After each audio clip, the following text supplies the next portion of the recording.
నమస్తే, welcome to great Andhra. మనతో పాటు ఉన్నారు సీనియర్ పొలిటికల్ అనలిస్ట్ జిఆర్ మహర్షి గారు. నమస్తే సార్. నమస్తే చందన్ గారు. సార్, తెలుగుదేశం ప్రభుత్వం ఏర్పడి 12 తారీఖున ప్రమాణ స్వీకారం చేశారు. 1 మంత్ అయ్యింది కరెక్ట్గా.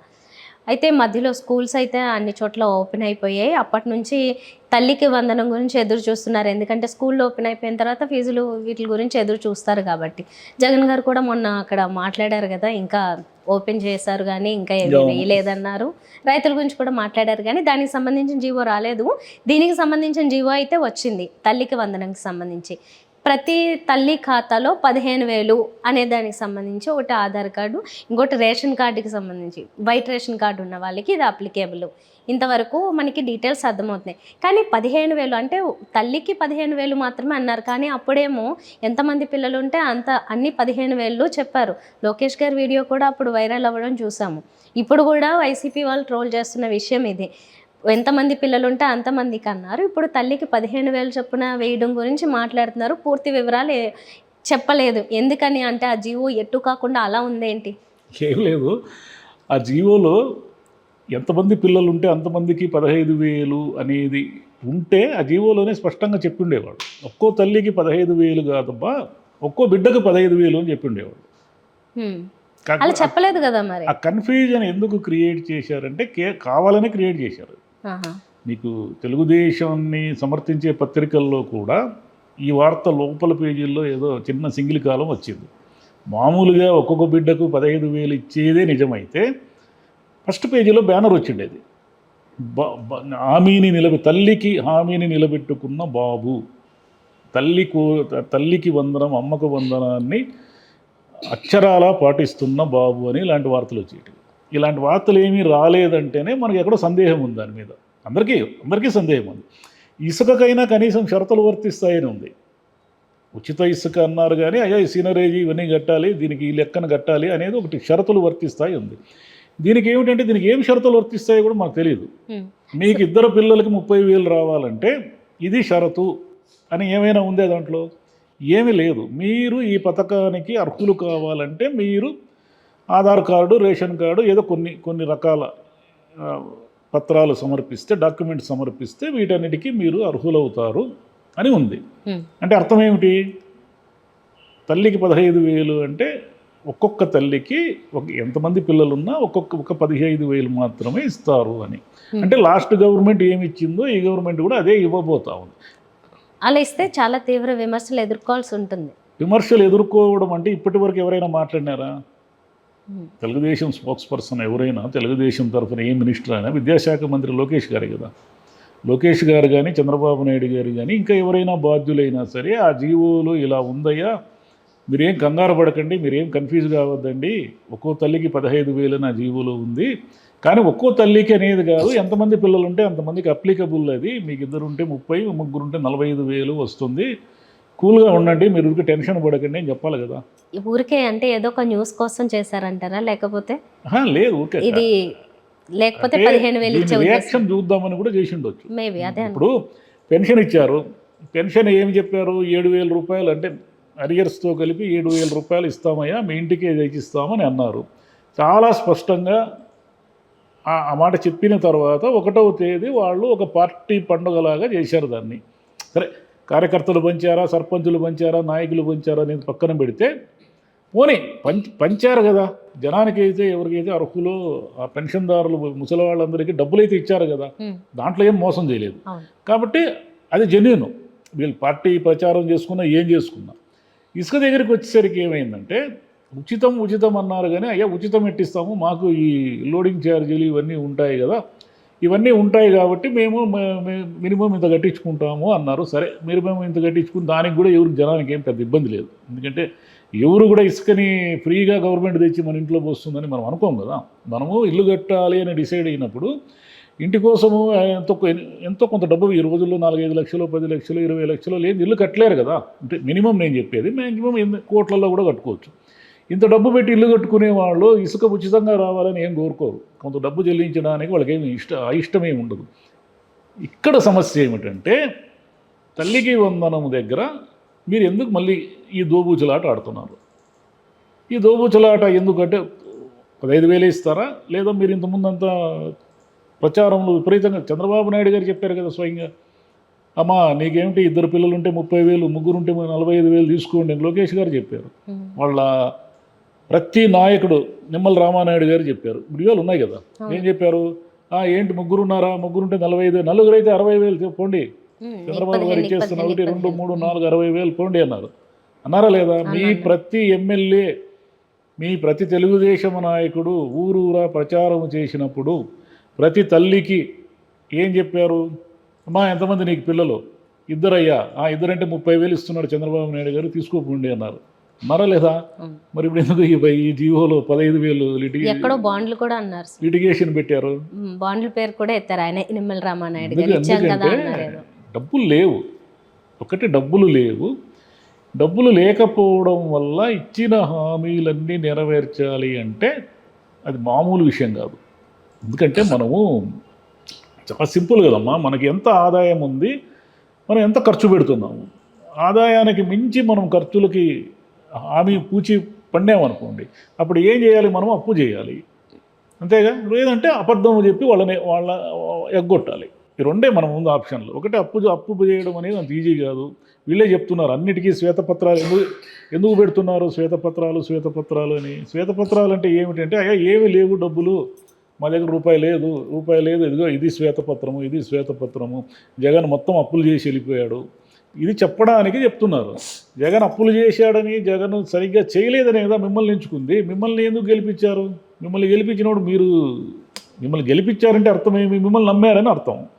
మిమ్మల్ని నమ్మినప్పుడు మీరు చెప్పాలి కదా ప్రజలకి, మేము ఈ పరిస్థితుల్లో ఇవ్వలేమయ్యా, 15,000కి మించి ఇవ్వలేము, మా చేత కాదు, భవిష్యత్తులో నెక్స్ట్ ఇయర్ కావాలంటే మేము 30,000 ఇస్తాము.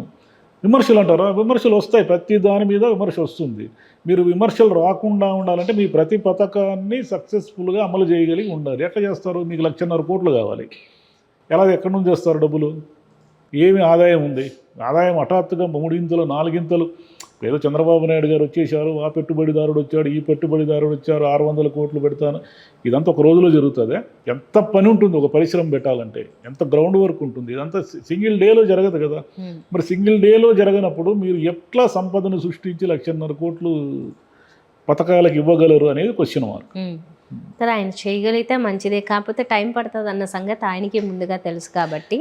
ఇక్కడ ప్రాబ్లం ఏమిటంటే, మీరు చేయడం కష్టం అనే క్లారిటీ అందరికీ ఉంది, కానీ మీరు ఎందుకు చెప్పారు అంటే కేవలం గెలిచిపోదాము, ఎలాగైనా జగన్ పథకాలు ఇస్తున్నాడు కాబట్టి ఎలాగైనా జగన్ ఓడించేసి గెలిచిపోదాము అనుకుని చెప్పారు. ఆయన అందుకే గెలుస్తున్నాడు చెప్పారు. నేను నా మీద విశ్వసనీయత ఉంది అని చెప్పి ఆయన ఉన్న పథకాల కంటే నేను 5 పైసలు కూడా ఎక్కువ ఇవ్వలేను అందుకని ఆయన ఆల్రెడీ ఇచ్చాడు కాబట్టి ఆయన తెలుసు ఖజానా ఖాళీ అయిపోయింది, మనం వీలేము ఇంకాని. కాబట్టి ఇంక అంతకు మించి మనం పథకాలు హామీలు ఇస్తే మనం ఓడిపోతాము, చంద్రబాబు ఎలాగో ఇవ్వలేడు కాబట్టి ఆయన నమ్మరు, మనల్ని నమ్ముతారనే ఒక భ్రమకు గురై ఆయన ఓడిపోయాడు. ఇప్పుడు వీళ్ళు గెలిచారు, 5 ఏళ్ళు ఎలాగో ఉంటారు. ఈ 5 ఏళ్లలో వీళ్ళకి ప్రతిరోజు ముందు గొయ్యి వెనక నుయ్యి, ముందు గొయ్యి వెనక నుయ్యి. నెల వచ్చేసింది, నెల వచ్చేసి ఇప్పుడు 4,000 రూపాయల పెన్షన్లు ఇవ్వాలి, అడిగర్స్ లేవనుకోండి ఈసారి పెన్షన్లు ఇవ్వాలా, ఎట్టు తిరిగి ఈ నెలాఖరికల్లా మీరు 15,000 ఇస్తారో 30,000 ఇస్తారో, అమ్మకు 100 డబ్బులు ఇవ్వాలి. నెక్స్ట్ రైతులు అయిపోతానే కరెంటు 3 సిలిండర్లు అయిపోతానే మళ్ళీ ఇంకేదో ఉంది, ఉచిత బస్సు ఉంది, అదొకటి పెండింగ్ ఉంది. ఉచిత బస్సు పరిస్థితి ఏందో తెలియదు. ఇంక అన్న క్యాంటీన్లు ఓపెన్ చేయాలి. కుప్ప తెప్పలు మీరేం హామీలు ఇచ్చేసినారు, ఎలా అమలు చేస్తారు, ఎక్కడి నుంచి తెస్తారు డబ్బులు? అది మరి విమర్శిస్తారంటే విమర్శిస్తారు కదా. వైసీపీ వాళ్ళు అన్ని అబద్ధాలే చెప్తారు, వైసీపీ పత్రికలంతా మొత్తం అబద్ధాలతో నిండిపోయాయి అని చంద్రబాబు నాయుడు గారు ఏదో అన్నారు. సరే, అబద్ధాలే చెప్పినాయి అనుకోండి, మరి నిజం మీరు చెప్పండి, ఇది తప్పు, ఇది 15,000. ఇప్పుడు ఎలాగైతే వైజాగ్ ఉక్కు ప్రైవేటీకరణ మీద చంద్రబాబు నాయుడు గారు లేదు, మాకు ఆ ఉద్దేశమే లేదు, నేను ప్రజల సెంటిమెంట్ని గౌరవిస్తాను, కాపాడుతాను, విశాఖ ఉక్కు నేను అన్నాడు కదా. అట్లా ప్రతిరోజు ఆయనకు ఏదో ఒక సమస్య. ఇప్పుడు ఇసుక మీద చెప్పాడు కదా, ఏమైనా నేను ఉచితంగా అన్నాను కానీ మీ ఇంటికి తెచ్చిస్తాను అన్నానా అని ఒక క్లారిటీ ఇచ్చాడు. సరే, దాని మీద పెద్దగా అభ్యంతరాలు ఎవరికి లేవు. అది బ్లాక్ మార్కెట్ అయ్యి తెలుగుదేశం నాయకులు మాఫియాగా ఏర్పడి ఇసుక దక్కనీయకుండా చేసే పరిస్థితి వస్తే తప్ప దాని మీద పెద్దగా ఇసుక మీద ఎవరు పెద్ద క్వశ్చన్ చేయరు. ఎందుకంటే గతంలో అంత మించిన చేదు అనుభవాలు చూశారు కాబట్టి. ఎందుకంటే పెద్ద గీత చిన్న గీతే కదా, కాబట్టి దాని మీద ఏం చేయరు. కానీ అమ్మకు వందనం మాత్రం డేంజర్. ఎందుకు డేంజర్ అంటే ఆయన ప్రతి ఏడాది 15,000 అంటే 1,000 రూపాయలు ఏదో నిర్వహణ ఖర్చుల కింద పట్టుకొని 14,000 రూపాయలు అకౌంట్లో పటాపట్ పడిపోయింది.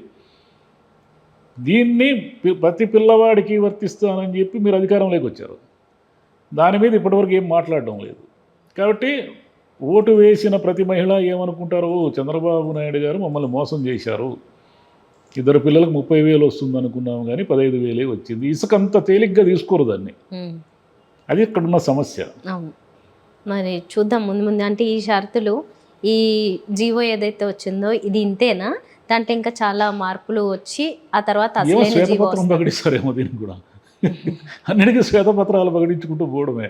అంటే ఇంకోటి లబ్ధిదారుల్ని ఎంతమందిని ఫిల్టర్ చేస్తారనేది ఇప్పుడు చాలామంది భయం పట్టుకుంది తల్లులకి. మేధావులకు అర్థమయ్యే శ్వేతపత్రాల విషయాలు మామూలు సాధారణ ప్రజలకి సాధారణ ప్రజలకి శ్వేతపత్రాలతో పని లేదమ్మా. సాధారణ ప్రజలు ఏం ఆలోచిస్తారంటే తమ ఇంటికి ప్రభుత్వం చెప్పిన లబ్ధి ఏమైనా చేకూరిందా లేదా, తమ ఇంటికి ఏమైనా డబ్బులు వచ్చాయా లేదా, మా ఇంట్లో ముసలి వాళ్ళకు 4,000 పెన్షన్ వచ్చిందా లేదా, లేకపోతే తల్లికి వందనం పేరుతో ఇంట్లో 2 పిల్లలు ఉంటే 30,000 వచ్చిందా లేదా, ఇదే ఆలోచిస్తారు. కానీ వాళ్ళు మీరు పోలవరం మీద శ్వేతపత్రము, అమరావతి మీద శ్వేతపత్రము, ఇవన్నీ వాళ్ళకి అర్థం కూడా కాదు. శ్వేతపత్రాలు మామూలుగా మనకే అర్థం కావు సరిగ్గా. అవి మామూలు వాళ్ళకి ఏం అర్థం అయితే, మామూలు సాధారణమైన వాళ్ళకి అసలు ఏం అర్థం కావు. కాబట్టి అవన్నీ ఊరికే టైం వేస్ట్, అంటే ల్యాగింగ్ అంతే. ల్యాగింగ్ అంటే కాలయాపన చేయడం వల్ల ఏ ప్రయోజనము లేదు. మీరు ఇవ్వగలరా ఇవ్వలేరా అది జనానికి సూటిగా చెప్పేస్తే అర్థం చేసుకుంటారా. అయ్యో చంద్రబాబు నాయుడు గారు అసలే కష్టాల్లో ఉన్నారు, కానీ ఇంకా టైం ఉంది కదా, ఆయన ఇంకా ఏదో పెట్టుబడులు తెస్తామంటున్నారు, అది తెస్తామంటున్నారు, మనం ఇప్పుడే తొందరపడి ఎందుకు ఆయన్ని అపార్థం చేసుకోవాలని అనుకోవచ్చు. సరే, ప్రతిపక్షాలు ఎలాగో తిడతారనుకోండి, సాక్షి పత్రిక లేదా వైసీపీ వాళ్ళు ఇంకోరు తిడతా ఉంటారు, విమర్శిస్తుంటారు. సరే, ప్రజాస్వామ్య లక్షణం అది. విమర్శించని మీరు విమర్శించారు కదా గతంలో ప్రతిదానికి. ఇప్పుడు ఆయన 1,000 రూపాయలు నిర్వహణ కింద పట్టుకుంటే 1,000 రూపాయలు అప్పుడే కోతేశాడు జగన్ అన్నారు కదా. జగన్ అప్పుడు ఇద్దరికి ఇస్తానని చెప్పి ఒకరికే ఇచ్చారు కదా 15,000. అప్పుడు అన్ని పత్రికల్లో మోసం గురు అని రాశారా లేదా? మరి ఈరోజు ఎవరు మోసం గురు అని రాయలేదే, రాయాలి కదా. జగన్ మీద మోసం గురు అని రాసిన వాళ్ళు చంద్రబాబు నాయుడు గారి మీద కూడా ఇదేదో మెలికి పెట్టాడు బాబు గారు, ఏదో తేడా ఉంది అని రాయాలి కదా. ఎవరు రాయలేదు కదా.